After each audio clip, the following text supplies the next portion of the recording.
Essentially, it is a way of mapping out cultural worldviews from a social psychology perspective. As cultures develop and evolve, there's kind of a natural progression through these stages. We're talking about a 100,000 year journey of cultural worldview evolution. There is tremendous overlap between this dynamic system of evolution or development and ancient religious systems going all the way back to the Hindu Vedas, cycles of yoga, moral development theories, mystics from Sufism, Christianity, Judaism.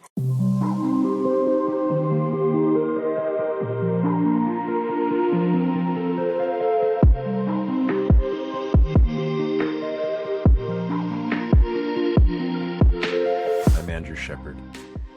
This is the Converging Perspectives podcast.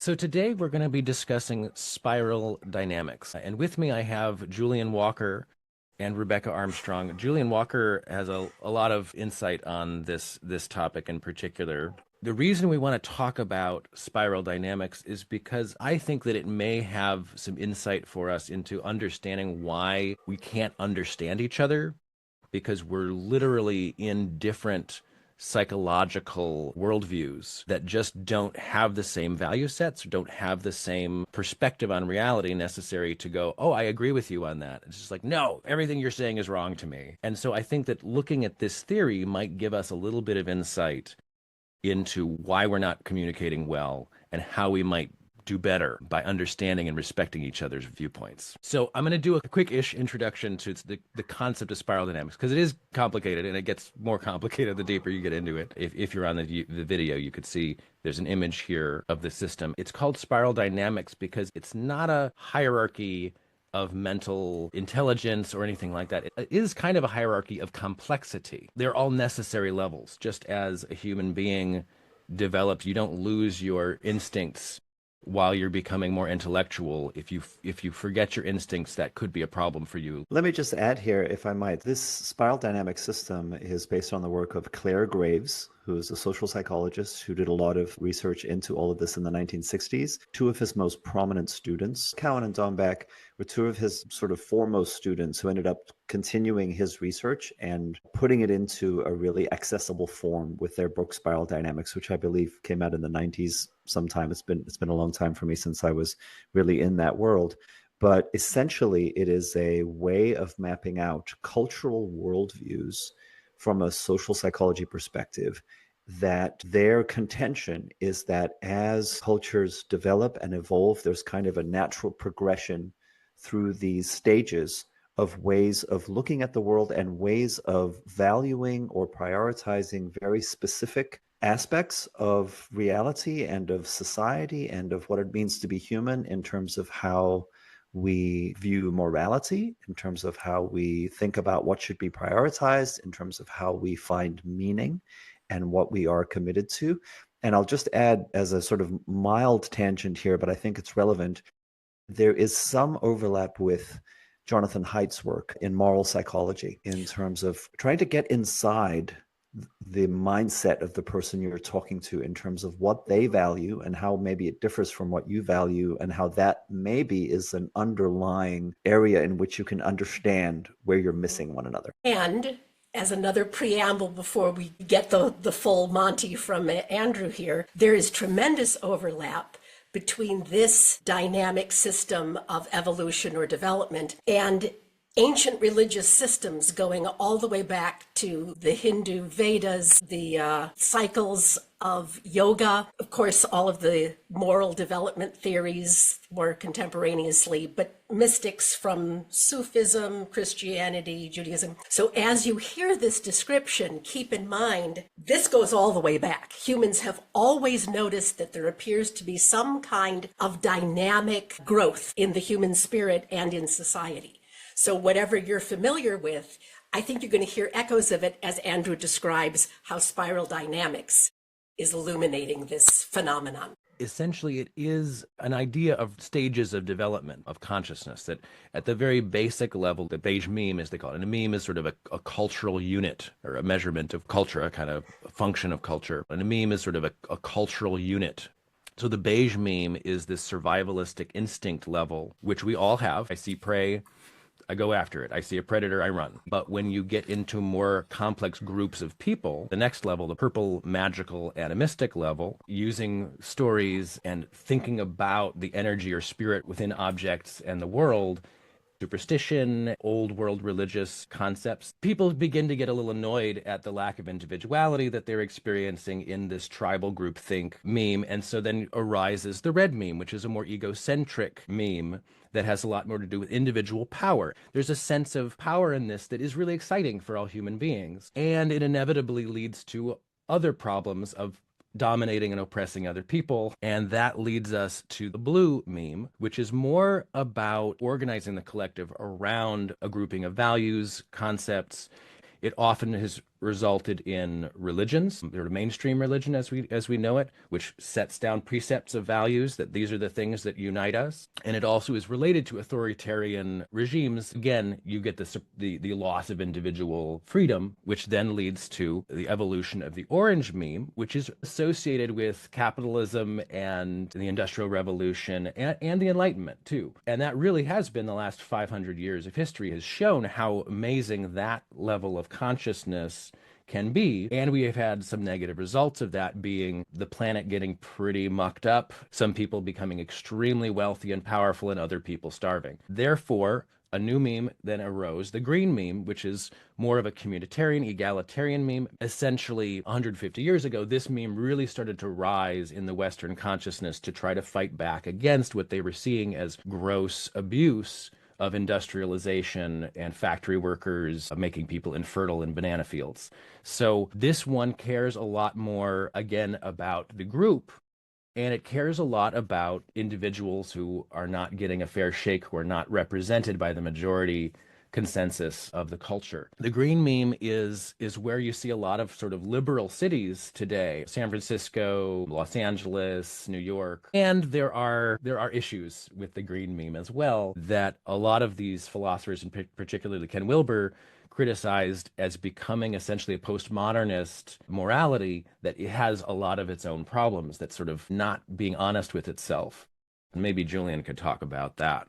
Thank you for that overview, Andrew. One of the things that I would add, just looking at the image that you have up here for people who are able to see it, you'll see that we're talking about a 100,000 year journey of cultural worldview evolution. And we're talking about, in some ways, the expanding circle of care is one of the ways that that some social psychologists talk about it. That it goes from being, I just care about my immediate family, to, oh, now I'm more identified with a tribe. It's my tribe against the other tribe, or maybe it's my clan against the other clan within the tribe. And then eventually it becomes, well, my cousins are my tribe too, and so I don't have to fight them for resources. And the whole thing is, how are we managing to survive in the world? And how are we organizing our social structures, right? And how does that then influence our personal identity? And so then you go from clan to tribe to then religion. We're organized within a particular religion, and that religious worldview not only can bond together a larger group of people, say, maybe 10,000 years ago, 5,000 years ago, somewhere in that range, but it also creates a political structure that is a theocratic, authoritarian religious structure where the people at the top are chosen by God. They are kings and queens, popes and Brahmins, right, within the Indian caste system. And then beyond that, to expand even further, now we have a nation state. And that nation state is able to cohere and have some sense of law and order at what you were calling the blue level, what you identified as the blue level, because there's a very strict, conformist, authoritarian, what we would identify today as a more sort of an ultra-conservative way of approaching these kinds of problems. And so in terms of our conversation today and looking at polarization politically, I think that really it's the blue level, the orange, and the green that are most relevant, because the blue level is really conservative Republican in terms of our current political spectrum, I would argue.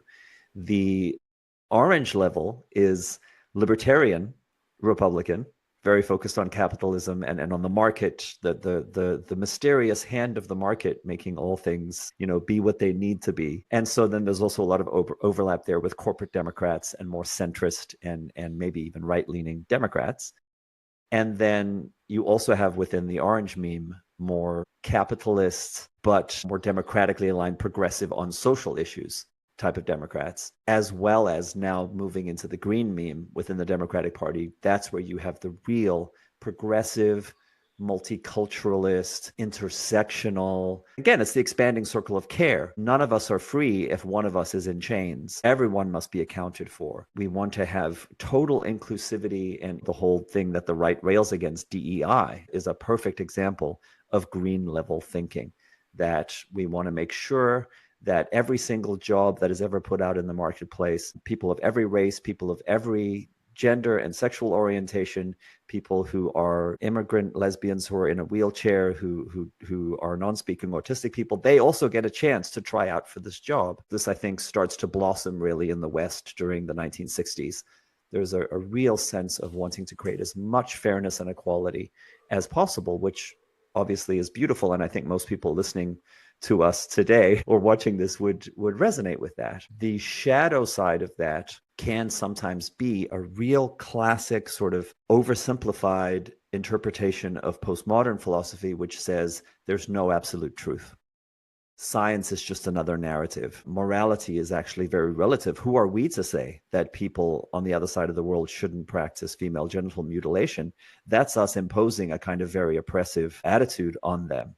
Right? Who are we to say that vaccines really are a good thing to subject your babies to? Because science is just another narrative, and we don't know what's really true and what the facts are. It could be different for somebody else. So that's where sometimes the green meme and what we see certainly in more liberal, progressive, and even New Age, because this is very closely, I think, aligned with New Age spirituality, this postmodern, multicultural kind of approach to the world. This is where I think it sometimes gets into trouble. So that's a long answer to your short question. Well, before we get more into the politics, which is where we're headed with this, for people who are coming from a slightly different perspective, the people who I work with, what that spiral reminds me of immediately is Joseph Campbell's work in comparative mythology, which takes into account that entire timeline represented by that spiral. So Campbell writes about the 4 epochs of world mythology. And the image that we just saw, the slide that we just saw, represents 3 of the 4. So starting, with the beige and moving up, the way of the animal powers encapsulates that whole early human period, right? The magical thinking, the totems, the engagement with the animals as teachers, as the sages. In 10,000 years, you have the agricultural revolution, which Campbell says introduces the way of the seeded earth. Mm-hmm. And what's significant is that you can follow the shift in the myth, the shift in the ritual, to show that once agriculture has been introduced and the humans relate to their environment in this very different way, you have a completely different kind of cultural evolution. You very often then have goddess cultures and you have cultures of sacrifice because you must make offerings to the earth itself for the bounty.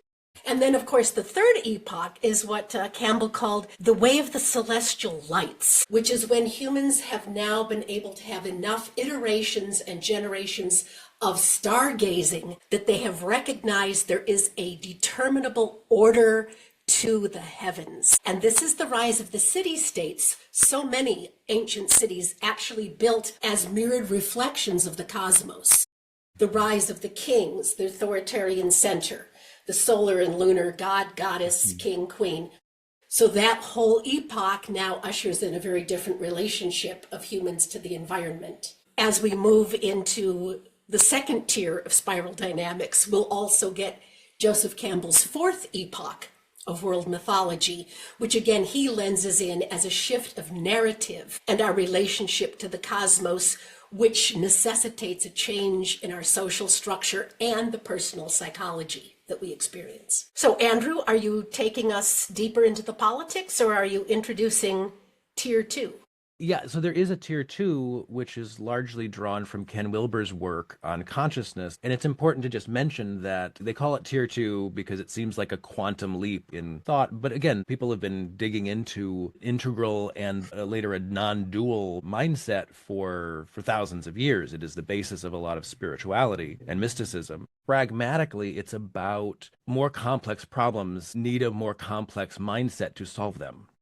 And in that sense, it's just practical. I think it's fair to say that a lot of these memes that we're talking about, this is where we're currently at, but that some problems really do require a concept of the world as a vast ecosystem of interrelating parts that cannot just be hammered with a simple tool from one side and you solve the problem. It requires really grokking the complexity of the system and seeing where you can sort of step into it and give a little nudge to make systemic change. Well, the idea of complexity, of course, puts me in mind of the work of Gregory Bateson, and prior to him, the work of Teilhard de Chardin, the scientist, Catholic theologian, the one who introduced this concept of the omega point, based in his own scientific exploration of systems that move from lower complexity to higher complexity.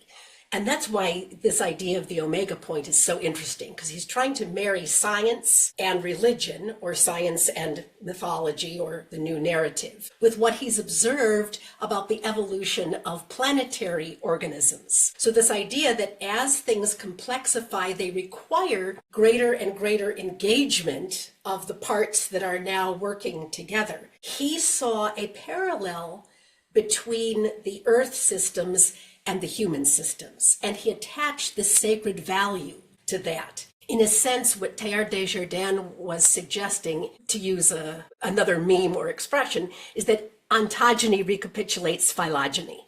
I'm sure you've heard that. The idea that the development of an individual mirrors the development of the species. So that your personal ontogeny, right, your own personal development, in some sense, moves through all the stages that your species is moving through and gives you a glimpse of where the species is moving. So if we take that idea and apply it here to spiral dynamics, you could say that we all begin right in the beige state of a completely undifferentiated mass of sensorial inputs. And you can see how children will move through these stages as they mature in their moral development, their social development, and how various people move through these stages as they mature. The great mystics from the world's traditions will say the goal is always to move up through all of these layers until you make that leap into the consciousness which is non-dual, in which you recognize your oneness, where the complexity ceases to be a multitude of others, and you recognize that you are part of the whole. The unity of consciousness has always been the goal for the mystics. So spiral dynamics, in fact, is describing each of these levels that the mystics have intuited or subjectively experienced, all through history. So you will find yourself moving through many of these levels if you are consciously aware and trying to pinpoint your progress. And this is why religious people often reject the insights of mysticism, because at a certain point, they're like, I'm happy with where I'm at.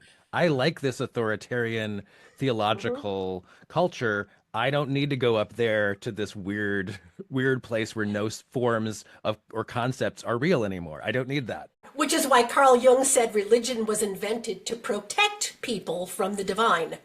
So ontogeny recapitulates phylogeny. Yeah. So the way that I've heard that is in relation to evolutionary processes, and how, you know, you can in observing embryology, in a way, you can see the developing human baby go through phases of kind of looking like a tadpole and looking like a fish and moving through those stages. And in a way, Rebecca, I feel like the angle that you're taking here has a lot of overlaps with how people think about, say, the chakra system from the Kundalini Yes. Tantra, right? And Absolutely. yeah, and so that there's a way that we're dealing with basic issues of instincts and survival and aggression and what is I and what is not I. And then we're dealing with issues of how to bond and how to have relationships and how to feel safe within the context of, say, a family unit, and then later on in life in the context of maybe romantic relationship and forming your own family. And then there's this stage, say at the third chakra, where it's who am I and what am I doing in the world? And it's really about what Freud would have called the ego principle, in a sense of, how do I really come to define myself and feel a sense of maybe that Adlerian power and will and really, going after things in the world in a way that the shadow side can be selfish, right?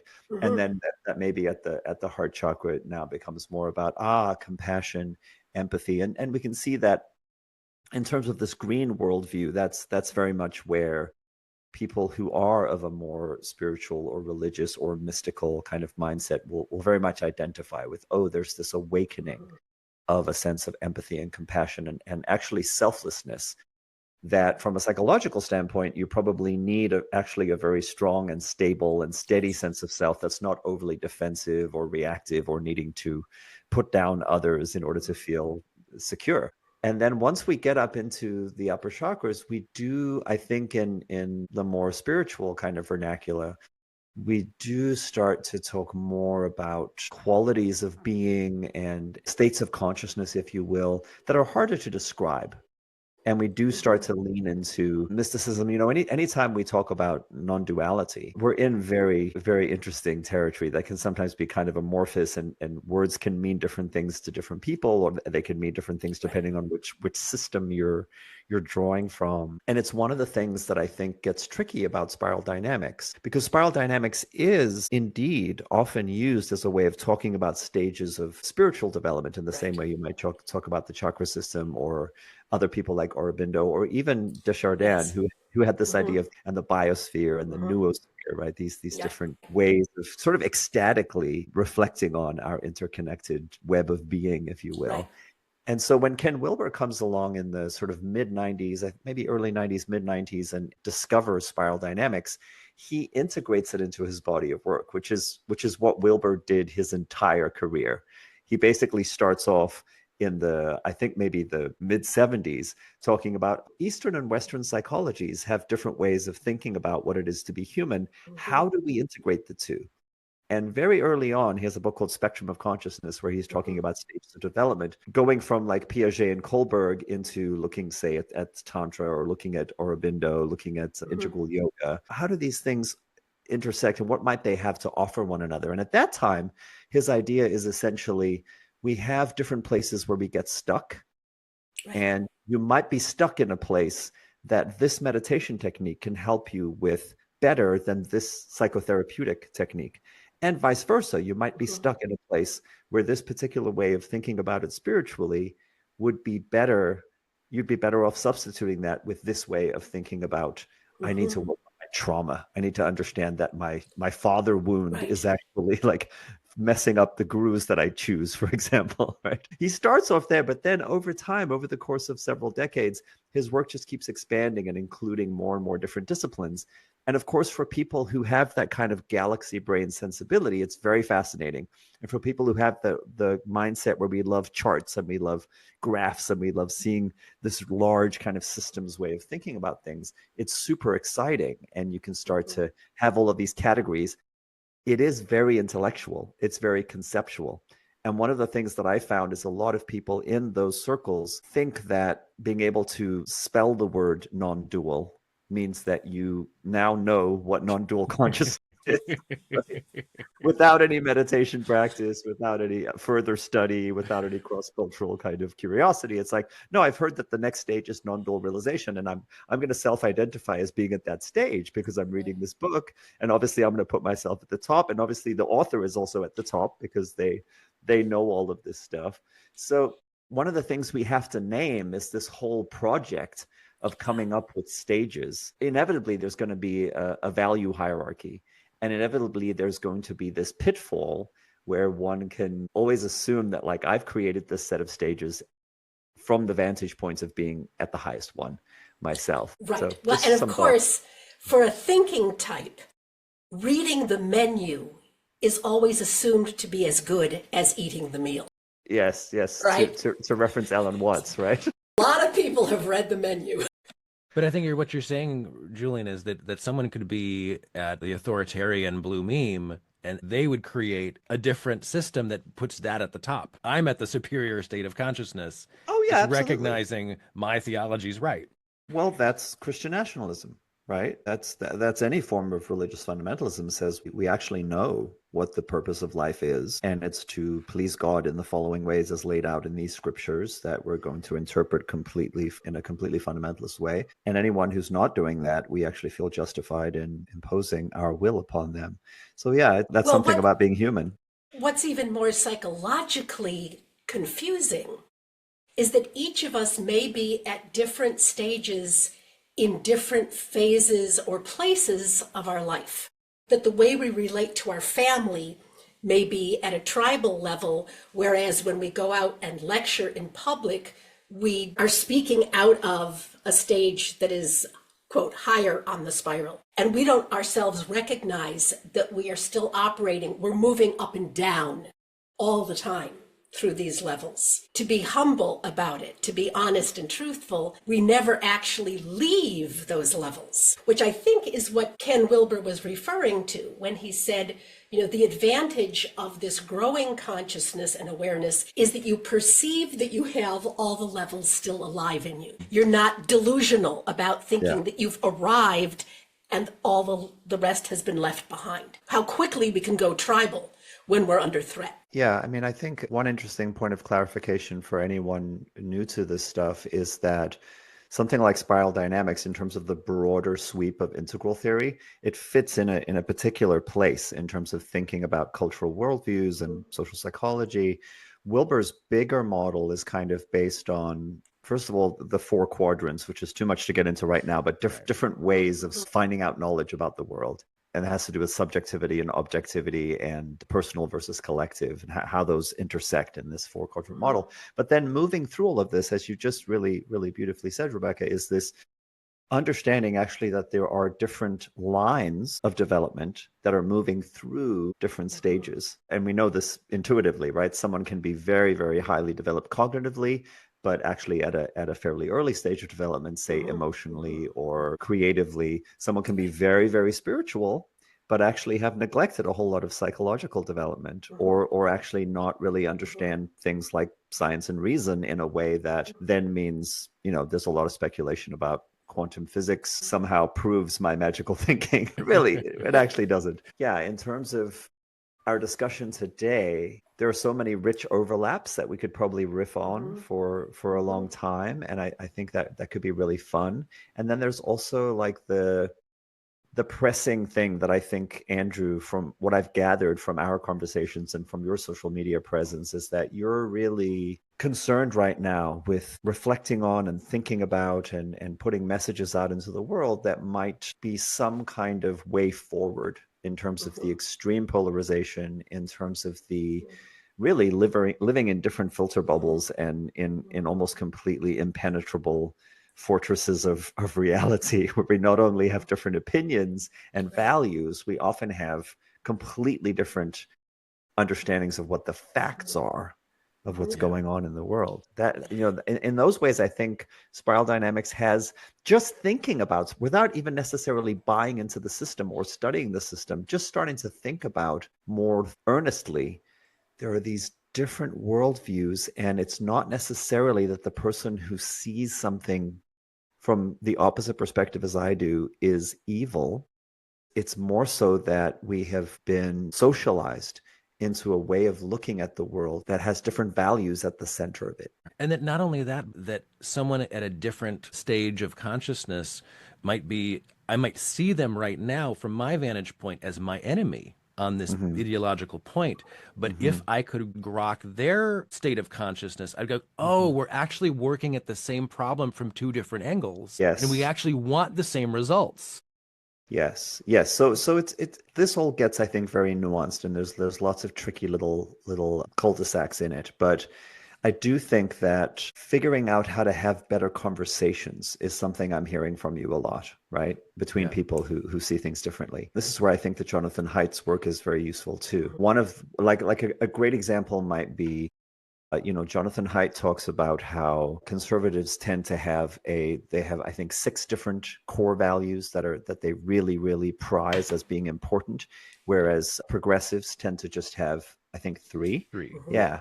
Yeah. And the And so, progressives dial compassion up to 11, and the conservatives have their compassion more dialed around 5 or 6, and liberals are also like equality is up at like 10, and conservatives are like, no, it's like 5 or 6. It's like some equality is important to me, but it's not the most important thing. And yeah, then liberals have downgraded authority and loyalty and purity on some purity. issues, Yeah. whereas the conservatives have those dialed a little higher. They're like 6 or 7 on these things, Yeah. and so that ends up being a point of clash, even though they're the same values. We all kind of have them. We just don't weight them the same way. Yeah, and so more traditional, more conformist, more authoritarian, to use that word kind of loosely, worldviews will tend to say the sanctity, the purity of these different religious symbols and patriotic symbols are very, very important. You should not desecrate those, right?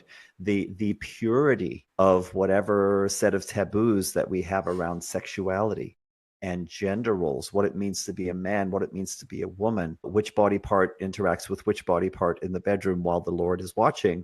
These sorts of These are things are, pillars of. yes, and very often they're not even that well articulated. They're just implicitly taken as being self-evident and not really up for discussion. Whereas the progressive worldview is live and let live. I don't care what you do in your bedroom. We should be able to burn the flag because that's what the flag stands for. The flag itself gives me the freedom and the right to burn it because that's my speech, right? I'm free to. The flag is not more important than my humanity. So human equality, human empowerment, the freedom to be different, like these are all our core progressive values. And so those things tend to really run into speaking different languages and speaking past one another on particular issues. What you are describing here reminds me of a book that was a bestseller, I don't know, 30 years ago. Gail Sheehy, who wrote Pathfinders, she was trying to take sort of a social overview of the different generations and how they were expressing their values. And what I remember being very sort of startled by was her insistence that the progressive individual centric outlook at the times, right? That whole 1960s leap of people very interested in individuation and psychological wholeness.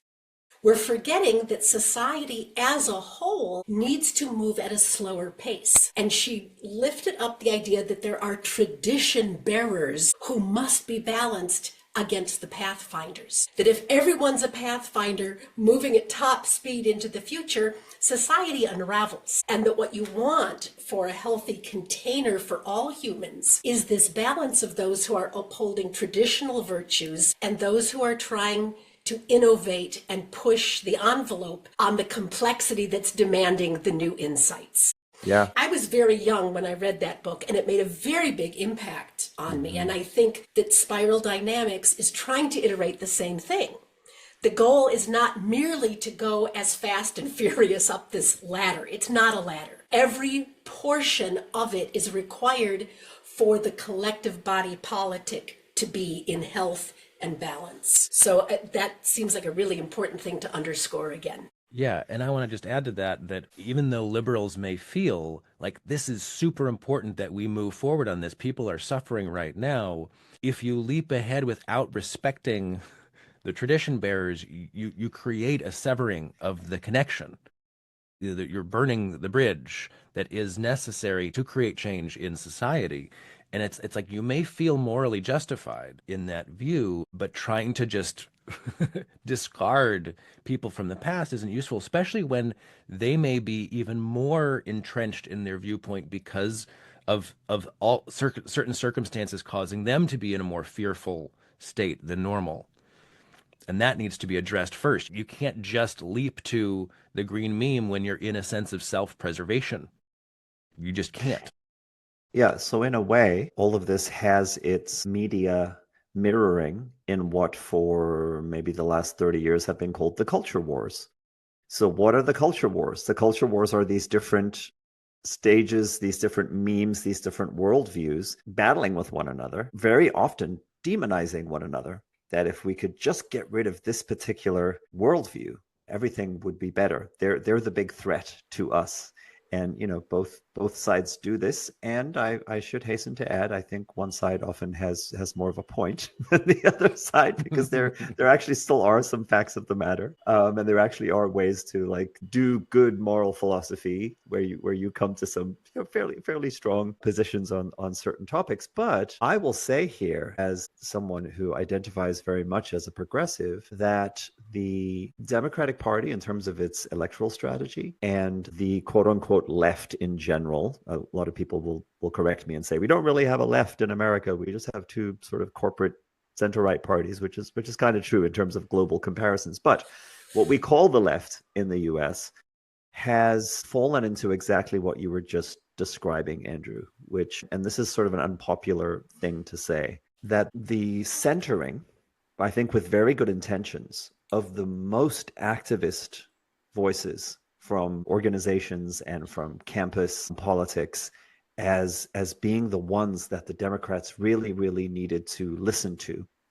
And the willingness to go along with some of the most extreme is maybe not the best word, some of the most enthusiastic perspectives from the activist left has resulted in the kind of discourse within the Democratic Party and the kind of messaging from the Democratic Party that increasingly has lost more and more of the sort of centrist population, the not particularly politically engaged people who just hear a lot of these kinds of messages and go, this sounds nuts to me. I'm going to switch over. And where I might have had more of an allegiance to the kind of working class, live and let live kind of Democratic Party, even though I didn't pay a lot of attention, I'm going to vote for them because I think they're on my side against the big corporate kind of more moneyed and more traditional old school Republicans.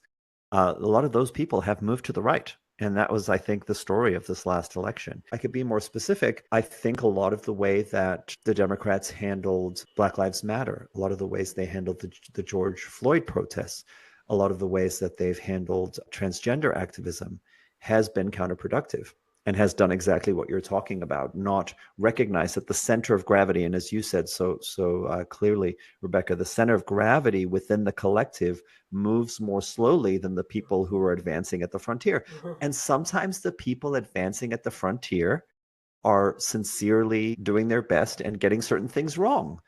And that's okay, because they're testing out new things. That's their function. But it takes some time to figure out, oh, is this really the way to go? So if you're going to say trans women are really women, and if we believe that they should play sport and be in the locker room with your daughter, that most of the population is going to say no to that. There was polling that showed in the low 70s, in around 70, 71, 72%, the general population in the US, with big sample sizes, wanted equality and protection from discrimination and dignity and cultural acceptance of transgender people. But the same number of people, roughly in the low 70s, said, well, I'm not so sure about the sports issue. And well, I'm not so sure about minors getting fast-tracked into the way it sounded like they were being fast-tracked into these kinds of medical interventions that involve powerful hormones that are irreversible, that involve surgical procedures. And the failure to understand, hey, this is a nuanced issue.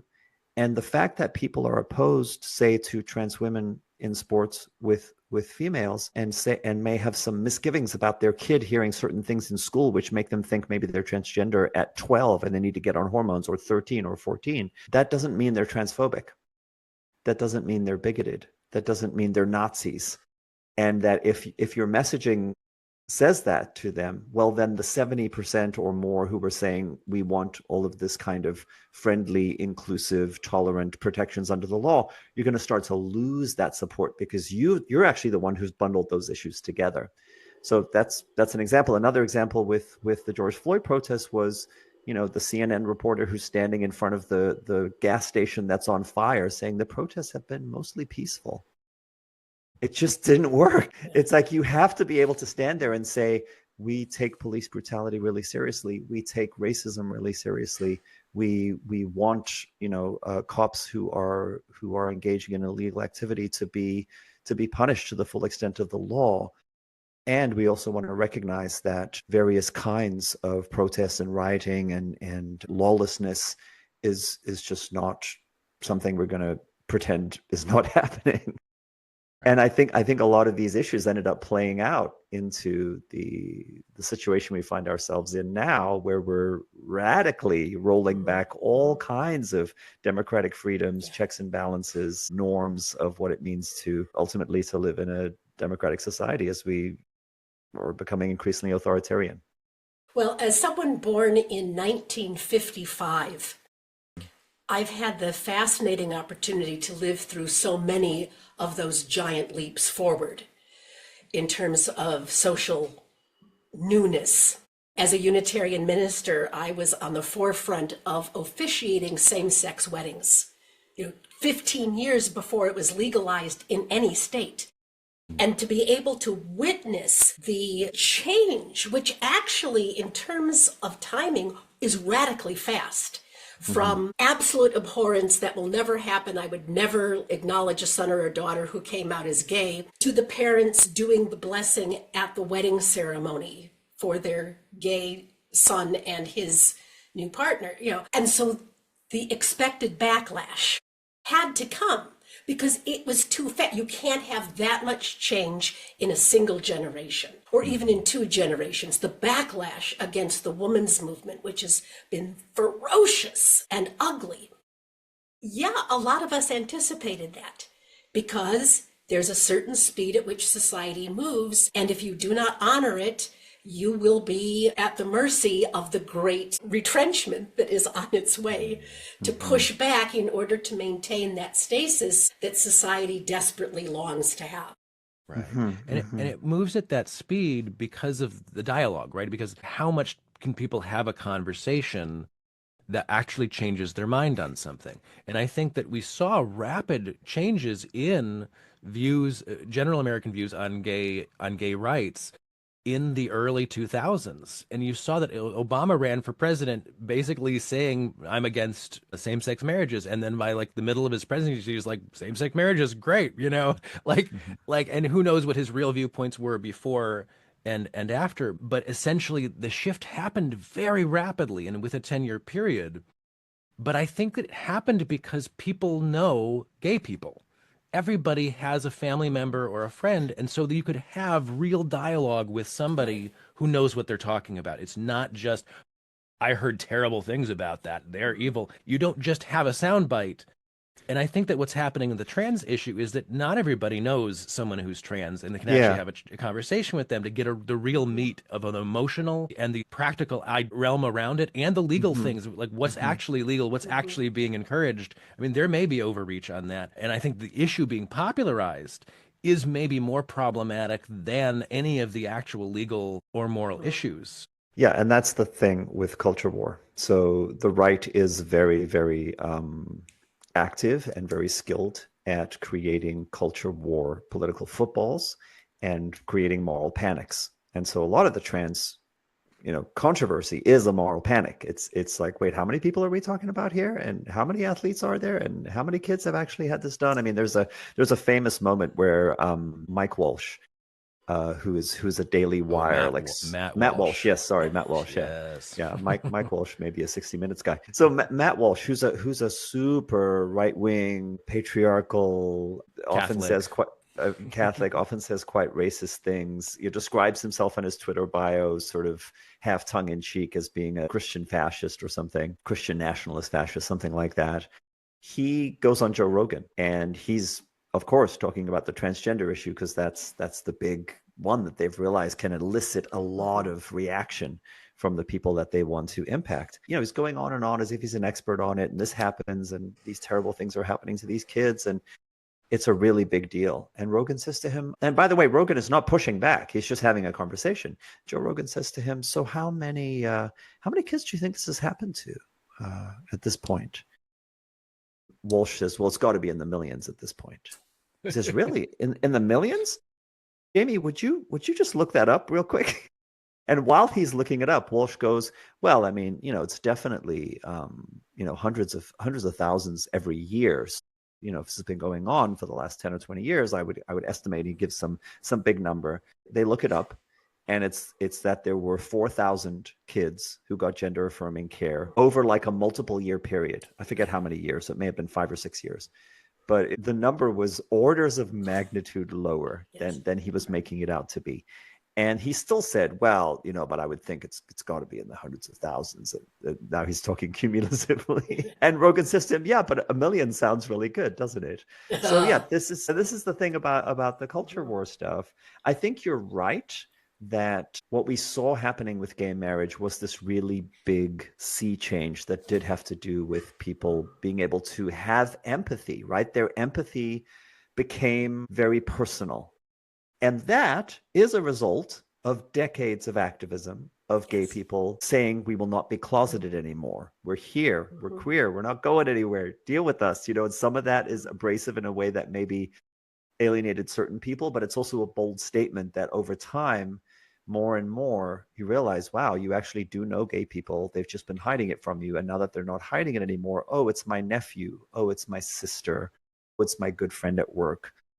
It's this person who was incredibly helpful to me when my mother died, for example. And so I think that is something that really shifted culturally. And in the same way that people thought America's not ready for the first Black president, they also thought America's not ready for gay marriage. And both of those things turned out not to be true. But we are suffering through the backlash. And we're suffering through the backlash because I think the culture war and the disinformation and the propaganda and the moral panicry is actually very effective at stirring up the type of sentiment that is familiar across history anytime we're in one of these worldview battles, specifically between right-wing and left-wing ideology, between a progressivism that's more secular, that's more about religious tolerance, that may have more atheism in it, that's generally going to be more supportive of women and gay people, etc. You do see this kind of demonizing of gays, of feminists, of immigrants, of people who are the wrong religion, and saying that they're essentially evil, satanic. One of the important details about the gay marriage issue, though, which is worth pointing out, is that there was a strategic move to usher in that era by saying, we want the values that you already hold dear. We want to get into the marriage institution. We're not trying to take anything away. We just want to have what you have. And so it did not confront the cultural meme, right, of that value of the nuclear family as the basis of societal order. Yes.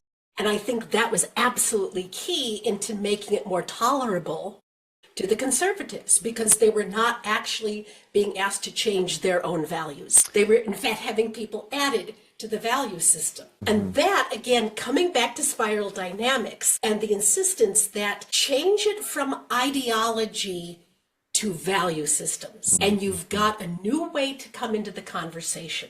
Yeah. This might be a wonderful place to talk about Don Beck's role and work in South Africa during the great changeover from apartheid to a democratic republic, and his work with the Truth and Reconciliation process, which was all about dialogue. The entire weight of apartheid and a peaceful shift rather than a bloodbath was resting on the ability to have conversations that would move people towards each other to reintegrate and restore. And that is fascinating to me. And from what I've been able to discern from reading and listening to interviews, what Beck did was to go in and simply translate, take away the terms that suggested identity, ideology, parties, race, and speak in terms of values. Because then once you had your value systems, the others things began to lessen in importance when you could identify the shared values and that common denominator. which is what I think what Andrew is trying to go towards with converging perspectives. Translate everything out of that ideological fur and climatic kind of sparking of rage, take it down to the level of values. Because once you can talk there, you now have the capacity to move into each other's spaces where there can be some actual integration.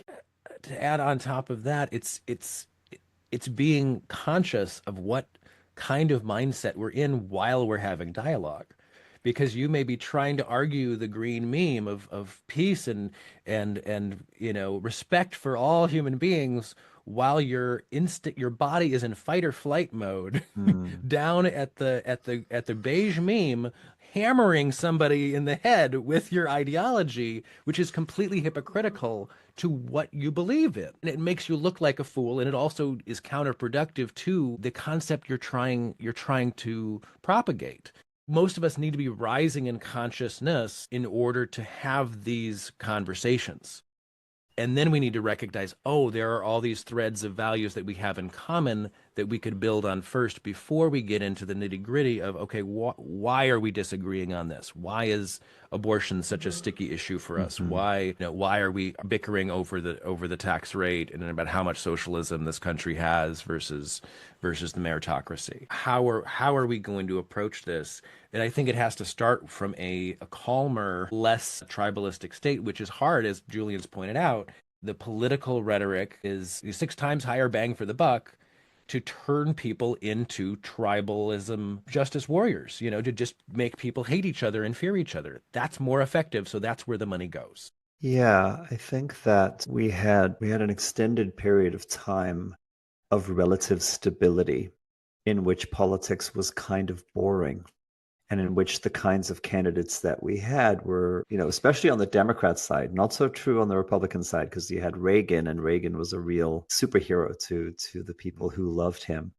But I feel like on the Democrat side, it was managerial as opposed to charismatic.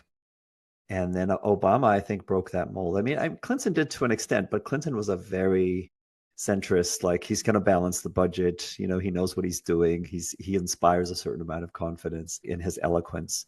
He But cut I think, 400 workers from the government too. yeah, exactly. Yeah, it's probably part of how he. Sort of a Republican in Democratic clothing in a way. Exactly. And again, and to your point, that I think on the left, that has been the gripe about American politics, that, oh, these are just these two corporate parties who are going to decide, how much they're going to screw over the working people and in what ways, but they're going to generally agree on a set of issues and a way that they approach things with maybe some social issue disagreement. And we're in this age of populism now all over the world, where extreme, emotional, charismatic, often oversimplified ways of talking about the situation we're in that end up having to demonize the other side. Sometimes, in some ways that may be valid, and in some other ways that may be completely distorted. That's very much the norm right now.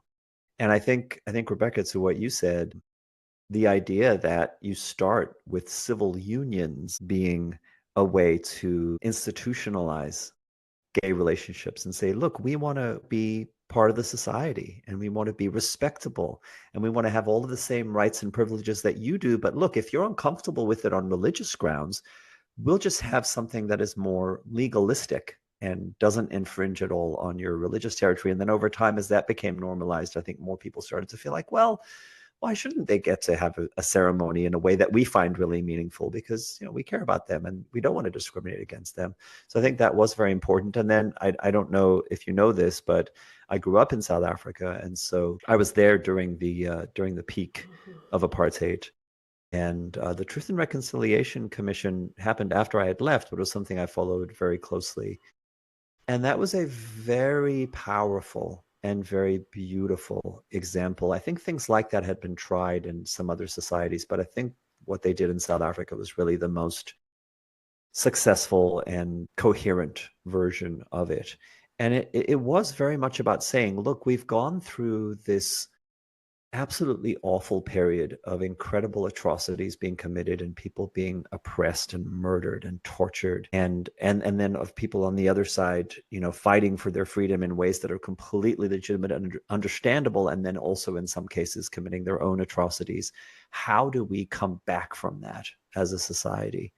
How do we find ways to create ritual and legal ceremony and social infrastructure within which there can be healing? To the point of your kind of impulse, Andrew, the real heart of that was, how do we talk to one another about what has happened in ways that break open the defenses or the polarization and really get us into understanding emotionally what has happened? And the thing that was both controversial and I think really powerful and fascinating about the Truth and Reconciliation Commission, driven in large part by Bishop Desmond Tutu, Mhm. who was a hero of mine that I met as a kid, and he was the Archbishop of the Anglican Church, and I went to an Anglican school, and so he would visit the school. And he's an amazing man. What was really both controversial and unique and powerful was that the commission would be observing these interactions within the proceedings to ascertain whether or not the perpetrator of the atrocities was feeling genuine remorse, was communicating authentic remorse and empathy for the family members of the person they had kidnapped, tortured, and executed and buried in a shallow grave out in the backyard. Very, very gruesome stuff. And if the commission said, no, I think you're just here cynically trying to save your skin on the other side of the revolution, essentially, we're going to charge you in court. But if the person was seen, this is very, I mean, again, it's controversial, but I think beautiful and powerful. If the person was seen to have gone through a real process of remorse and empathy and genuinely connecting with the reality of what they'd done, then okay, thank you basically thank you for your confession and carry on with your life now. So yeah, the power of dialogue is quite something under the right conditions. And that's a nod to the inclusion of the religious wisdom from the ages, right? I mean, the sanctity of the confessional, where the priest hears your confession and has to make that judgment. Is there genuine contrition? Is atonement a possibility here? I think that was a psychologically brilliant thing to do. Yeah. But the perpetrators had to ask for amnesty, and the condition of amnesty was the willingness to take on the pain and sorrow through the storytelling of the victims. To me, this is nothing short of absolutely brilliant cohesion of ancient traditions that people understood worked in small groups to keep communities alive and sort of stifle that intertribal warfare, and the most contemporary kinds of social reformations. To me, this is one of the most interesting processes that we've had in recent memory, which is why I was so intrigued to hear that spiral dynamics had actually played a role. Mm-hmm. Yeah. In that important preface to the Truth and Reconciliation, which was an insistence that people talk about values rather than ideology or identity. In a pragmatic way, if this person has seen the error in their ways and has reformed, what's the point in putting them in jail for 20 years, taxpayer dollars, if they're now actually conscious and going to be helpful in society to eradicate that kind of evil that they were a part of, 10 years ago? What's the point? Oh, I want justice, but that's a very impractical form of justice. It's a punitive model of justice, which is very much centered in that blue meme and earlier kind of way of thinking about crime and punishment. To break down why one has a punitive form of justice relates to one's definition of God. You see God as a forgiving God or as a punishing God. I mean, it really kind of breaks down to that kind of, dare I say, subjective reasoning for how reality is or should work. And I think that that's the kind of slicing into our ideologies we're going to have to take. It's very scary for people to do so. But when we're talking about those top three memes, before we get to integral theory, we're talking about the blue and the orange and the green, it would seem that the majority of America is still in the orange meme, like going, I'm willing to let go certain moral values from the Christian in order to make money. And I'm willing to forgive, like screw the earth a little bit or screw human rights as long as I make money. Like that seems to be our convergence right now. Not only that, I'm also willing to pander to the people who are very earnestly involved in fundamentalist religion, right? Like you have this whole group of oligarchs, including Donald Trump himself, who are willing to pay lip service to get the support from the people who are still in that very, very traditional religious worldview. Meanwhile, they're actually just robber barons who don't really give a shit about any of that stuff. To work on that, it feels as if this first 100 days of the new Trump administration has revealed something very, very interesting about what is actually being confronted at the social level. From the looks of the reaction, it seems as if it's the complexity of the global society that the Trump administration is reacting to violently. Because all of his actions have this destructive impulse to break down the systems and essentially destroy the bridges that have linked us to our international and global partners. So what we're actually seeing is this retrenchment, this pulling back into some earlier idea of an America that was an island nation. So the complexity that is calling us to a greater global awareness that there is no away anymore. There is no there out there. Everything is here, now, and us. That's the complexity challenge that's confronting humanity at this moment. And the fear basis has pulled Trump and his followers into this very regressive move, which is not conservative. They're not conserving institutions. They're breaking everything as they beat a hasty retreat. So if that's the case, what would spiral dynamics say is calling to us, since we're being confronted with the call to deal with this greater complexity, which all of our systems of technology, communication, transportation, and commerce have now ushered us into? It's hard to say. I mean, this is the place where, for me, the strongest kind of perspective is that populism, especially populism that trends toward the right, is a disruptor of social progress. It's a disruptor of systems thinking. It's a disruptor of being able to value and rely upon expertise and academic qualifications and people who have a real track record, because it's essentially saying everything's a mess. Let's just get someone in there who's gonna wield a chainsaw.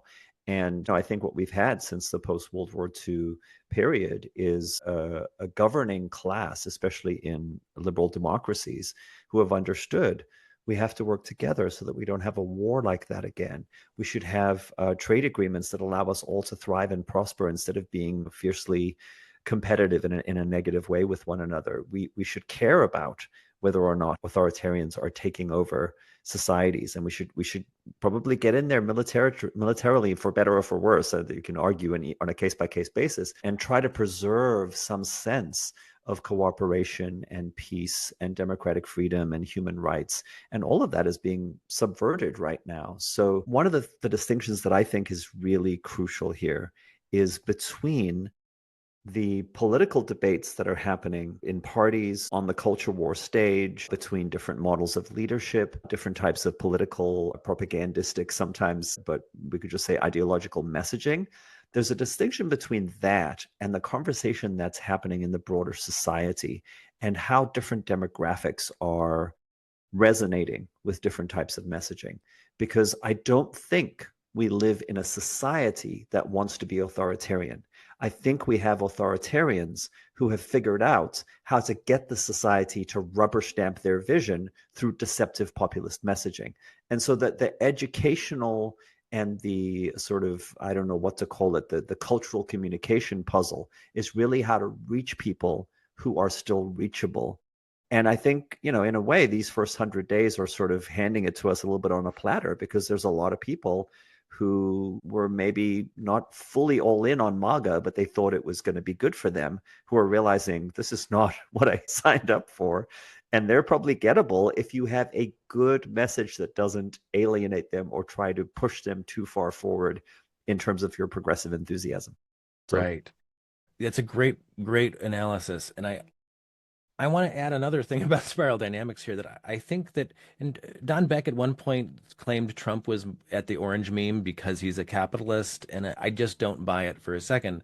I think Donald Trump, in most of his behavior, implies the red meme, an egocentric meme. And that's not because he's an unevolved person necessarily, so much as I think he's narcissistic in a clinical sense, and that yeah. inherently forces one into an egocentric mindset and worldview. It's not that he's the cause. He's a catalyst, and he's the effect of the culture as it's struggling with current evolution. But it seems to me that him talking at the mic is putting a messaging out that's very egocentric and pulling people from the blue meme down into the red meme. And that may be subconscious for them. They might be aware that that's what's going on, but it's getting more tribalistic. And people have literally said, well, maybe we need a king for a while. They've literally said it. And I think that if you look at Putin and other authoritarian regimes around the world, there is a battle that suggests we're going to go back down the spiral to simpler times because we're overwhelmed by the complexity of the world today. And I hear people saying this. It's like, oh, it's too complicated. I don't want to think about this anymore. I just want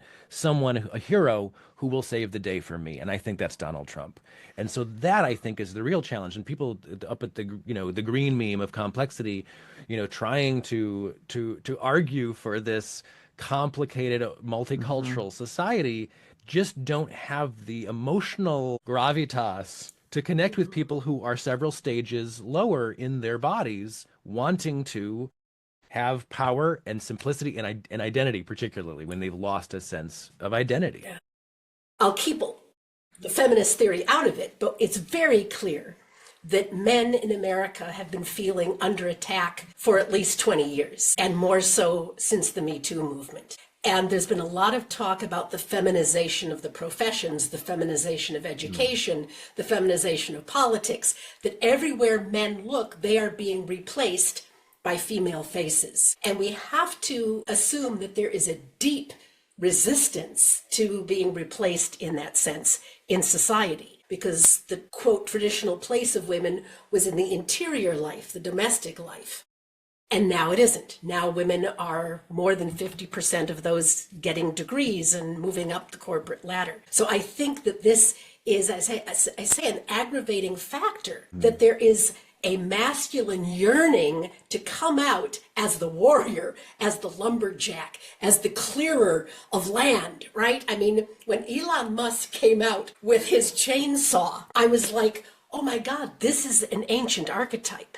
This is the blacksmith. This is the guy with the double-headed axe. This is the lumberjack with his huge machete coming out to lay waste to the forest. It's a very early mythological archetype, which suggests a newness, a freshness, an overturning of what has been there. And I think that there is something that we need at least to acknowledge without giving over to it. But we have to acknowledge that if the masculine has been repressed, it's going to start emerging from the subconscious in some pretty dark ways. And I think we're seeing that.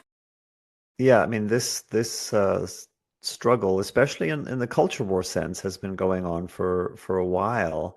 And I feel like the early kind of progressive response to male complaints was to say, oh, too bad. So sorry to hear that you're struggling with the fact that you're not on top anymore. Deal with it. Now sit down and be quiet and listen to somebody else speak. And while I understand that reaction, it has been a gross failure of grappling pragmatically and empathically with the fact that, well, that's not just going to go away. And I think a lot of the disgruntled sort of misogyny does come out of the exaggerations and distortions of culture war messaging that's continuously hammering this. Oh, if you're a white man, you're losing everything and there's no place for you and you're disempowered. You're having your balls cut off and you're being forced to kowtow to these women who are feminizing you and saying there's something wrong with being what God made you as. But the fact is this is the cultural force that has to be dealt with. And one of the ways to deal with it is probably going to be better education, better dialogue, better acknowledgement of the fact that, yeah, this is uncomfortable and we are in a transitional period. And so how do we manage it? Julian, you have a great story about Ken Wilber, and it has to do with sort of this topic of you pushing back against oversimplifications or misunderstandings from the liberal spiritual community. I was, for anyone who's listening who is a fan of Ken Wilber, I was probably the number one fan for a good 10 or 15 decades, a good 10 or 15 years. Yes, I haven't quite lived to be 150. I read pretty much all of his books. So probably at that point, it was probably 20, 21, 22 books. I was really, really fascinated with what he was doing as someone who had an intense intellectual curiosity, but also was very, very passionate about meditation and psychedelics and yoga and ecstatic dance and all of these perspectives, Alan Watts and Joseph Campbell, and ways of really trying to understand the richness of comparative religion and really like the ontology of what are these different spiritual practices showing us about ultimate reality was what I was fascinated by. And so Wilber was integrating those things very effectively. I was also fascinated with how something that John Wellwood calls spiritual bypass can mean that the impulse towards a certain kind of transcendent or transcendental spirituality can often leave behind or be an escape from the other kinds of psychological work and dealing with trauma and vulnerability and whatever's unresolved from the family. So I really immersed myself in his work as a kind of adjunct to my own personal growth process. And I found myself on a sort of prototypical social media site that was called Zods that started in the early 2000s and grew from about 3,000 people when I joined to about 300,000 people by the time they ended up selling, and it ended up actually petering out. But what I found was that so many of the people in that particular community who were drawn to integral theory, who were drawn to Ken Wilber's very conceptual, hyper-intellectual kind of map of how these different disciplines fit together, were involved in spiritual bypass, was my judgment, and were involved in this idea of like, well, I've read about non-dual awakening, and so I know what it is, and I have a non-dual perspective, and therefore everything that I think about the world, all of my beliefs are sort of have this rubber stamp of now being integral. They're integrally informed. And so I got into a lot of debates with people, especially about the two kind of cultural artifacts of the time, which was the movie What the Bleep Do We Know, which was about quantum physics and sort of new age ideas about manifestation and consciousness, how thought creates reality. And the other one, similar, was The Secret. And The Secret made a much bigger splash. I think at the time it was the biggest selling DVD of all time. It was an absolute best-selling book. Oprah gave it a big push, and it was just absolutely everywhere. I can't tell you how many people would come up to me after teaching one of my yoga classes and say, "You sound like you might enjoy reading The Secret." I'd be like, "Have you seen The Secret yet? Because The Secret is really profound." And so I went and I watched The Secret, and I was like, "This is not profound at all. This is warmed over magical thinking with a healthy dose of like very strange kind of hyperbolic filmmaking, and basically, bypassing everything psychological, everything political in the name of some kind of deeply egocentric sense that I can just manifest whatever I want." And sadly, the victim blaming, which says if you're not manifesting everything you want, it's your own damn fault because you're not manifesting correctly. And if you just were more positive, you wouldn't have cancer, your kid wouldn't have died, you wouldn't be poor, you wouldn't be black, whatever it is. So I would get into a lot of arguments with people about this, and I really enjoyed the cut and thrust of online debate. And it was in circles that were very passionate about Ken Wilber's work. And at a certain point, the most gratifying sort of, ego boosting thing that could happen to a young man in that kind of situation was that Ken Wilber reached out to me and said, "You seem to really understand what I'm saying. Would you like to come on my Integral Naked online interview thing?" This was before podcast. It was essentially a proto podcast. And so I had an hour and a half length conversation with Wilber about The Secret and What the Bleep and quantum physics and new age sort of magical thinking, and how it really was a regression to a much earlier place on the spiral. but that people were elevating it to being, oh no, this is green and this is yellow and this is integral non-dual consciousness, and you're just being a judgmental meanie who's too locked into some orange meme scientific materialism to really understand the profound truth of what I saw as just absolutely kitsch cultural artifacts. So that was interesting and validating at that time. Well, this is so interesting because, of course, it's a precursor to your conspirituality podcast, which has been so vital and successful since 2020. But it's also, in a way, isn't this spiritual bypassing kind of the problem for all the memes, but particularly the green meme, the liberal philosophy, even if it's not specifically spiritual bypassing, it is a kind of bypassing. Like, well, you should understand what I know. I understand things more complexly than you do. Therefore, you should listen to me. I'm right. Yeah, if we sort of frame bypassing as meaning wanting to skip necessary stages of a process, right? Just going to quickly go to the top, right? And you could frame this for spiritual listeners just with the chakra system, right? I'm gonna skip past all of those other stages of icky development that are kind of Right. vulnerable and awful, and I'm just gonna go straight to oneness because that's the whole point, right? And you Yeah. find this very often with people who are new to any kind of topic. They go, well, I mean, surely I can just go right there. I don't have to deal with all of the in-between steps. It's like I'm a musician. Rebecca, I know you're a musician. You meet people say, I just want to improvise. I just want to be inspired and just play, like let spirit speak through me. It's like, yeah, you still have to practice your scales and learn music theory, I'm sorry to tell you. Yeah.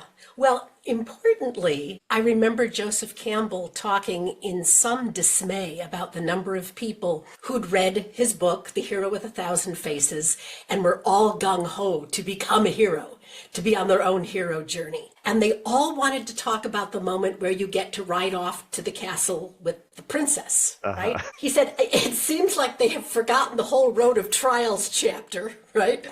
And the last chapter, which talks about the anguish of having to return to society with the boon, that the only reason you go on this arduous journey is because your society is sick and needs some healing medicine, and you have got to bring it back. Yeah. And if you don't do that, you've misunderstood everything I've written about the hero's journey. Yes. But I think this is the same thing as what you're describing. It's a kind of bypass. Let me just be here at the top of the wheel of fate. I don't want to have to be ground under the wheels and have my ego dissolved, right, in that seat. That's not pleasant for me. Yes, this is not about self-aggrandizement. Or as Jack Kornfield so wonderfully said in his book, after the ecstasy, Yes. the laundry. Absolutely. And when you come back from your glorious hero's journey with the boon and you offer it to the community that needs it, they may very well say, what is this? Oh, they always will. Yes, that is almost inevitable, that you will be scorned, spurned, possibly crucified, but that's what you have to be willing to take on. I mean, that's how Campbell ends his book, The Hero with a Thousand Faces, that it is not in the moments of your tribe's bright achievement and triumph, but in the moments of personal despair. That's the last word of his book on the hero. Personal despair. And I think that's so critical because if we're looking at the spiral dynamics, well, and actually if we're taking in Joseph Campbell's fourth epoch of world mythology, which he was basing a lot on Jung's ideas as well, is what is the call, the challenge to human beings who strive to be conscious? Enlightenment does not really involve illuminating more objects of light, but in making the darkness conscious. So this is the trial that we have to be on, is going and retrieving all of those dark projections that we've put off on our so-called enemies and recognizing that I am that, taking responsibility for all of that in order to come back and be more of a boon to our society. This is a big charge and a big necessity for the 21st century.